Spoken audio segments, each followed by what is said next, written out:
Hey y'all, my name's Amber. I go by 2am. I'm an artist. I've been in the Bay for about 10 years. I live in Oakland, and this is where I create.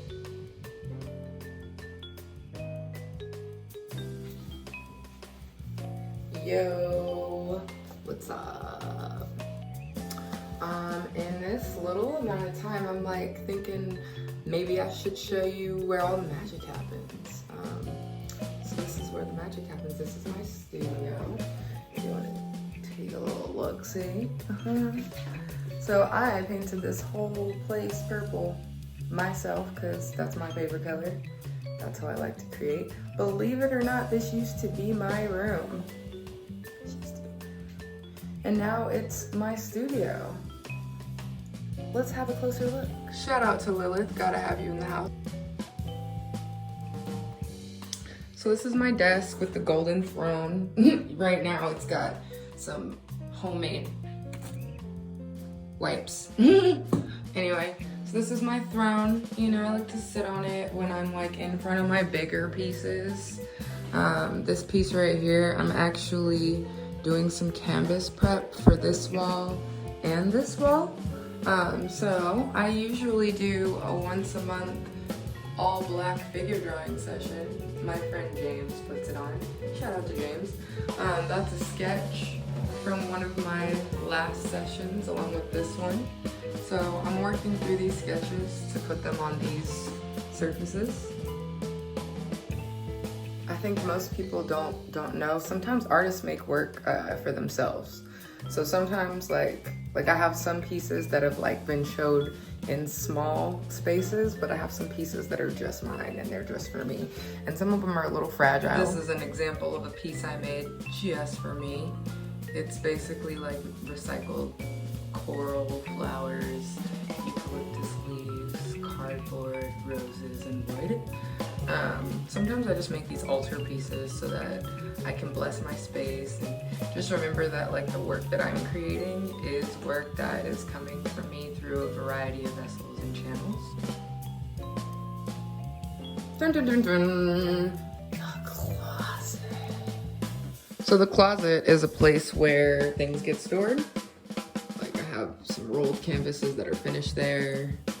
I have a table I painted, some other pieces there. Whose jacket is that? Yeah, and I also have more rolls from my figure drawing class and also some assemblage pieces. So this is an example of an artist and their unfinished work. I have like 3 of these boxes in the closet that I just haven't finished yet. I get called sometimes to create things and then I stop. In those moments when I stop, I usually get called to create something else. Once I'm called to create something else, I'm in it.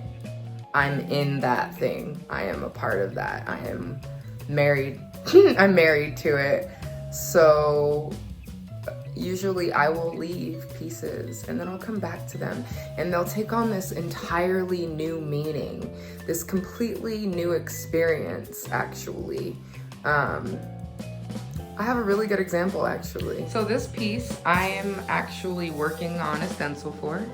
I'll go ahead and remove the stencil after I show you the lovely stencil work that I'm creating. So this was a painting that I started a while ago. It actually is not my ex-boyfriend or ex-partner, whatever. Everyone who's seen it and seen him is like, this looks dead on him. But I actually made this before we started, like before I even thought about him. This piece was actually regarding my own masculinity as a woman and how I'm often seen as this big, beautiful, gentle creature that is really, really strong, but I'm also very, very vulnerable and very, very sensitive and, you know, very, very fragile at times. And I wanted to find a way to like talk about that and embrace that with masculinity. But this piece ended up having a different meaning. So you can see that this piece now has a nice little sort of wall hanger on it, like a wall cabinet supply. I actually found this in the garage and painted it purple. And I realized that I could actually use this piece to talk about how I felt about that relationship and how I felt that relationship really wanted to progress into marriage. And I became unhappy, actually. Like, there were all these things about marriage that I didn't want to get into. I felt like I was owned and I was property, but I wasn't like a person or a woman. And so this piece kind of became a more larger conversation about rejecting marriage and sort of like regaining and grabbing back and empowering myself in my own femininity and in my own individual power. So this is a piece I like to call Forever Works in Progress. I actually started this painting in Ghana, and I was really frustrated because art supplies were really expensive and hard to find. I couldn't find canvas, and people weren't that helpful. People were like, "Oh, you're American, you can figure it out." So I was like, "All right, cool."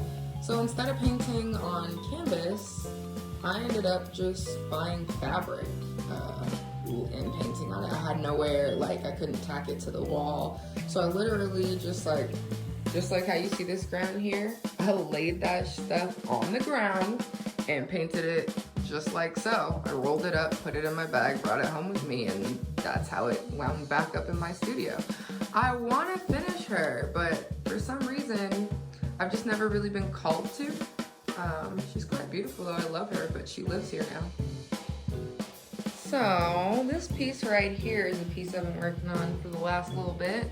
It's actually a small study of a large piece that I will be doing for my Onye Oze fellowship piece. This is pretty much, just an image that expresses a lot of the traumas that we've been through as African and Black people. And it's kind of just speaking to how those things affect our relationship, and then the things that we need to do and how we need to approach each other in order to inspire understanding and love. So yeah, that's some pretty cool stuff in there. I usually don't work with watercolor, but I'm really enjoying how this is coming out. It's reminding me of like a black Diego Rivera painting, like very Kahlo-ish. I like it. Well, thanks for joining me. That pretty much sums up the whole studio tour. Yeah, hopefully you guys can come and join me back when I'm working in the studio. As for now, back to quarantine. Peace, y'all.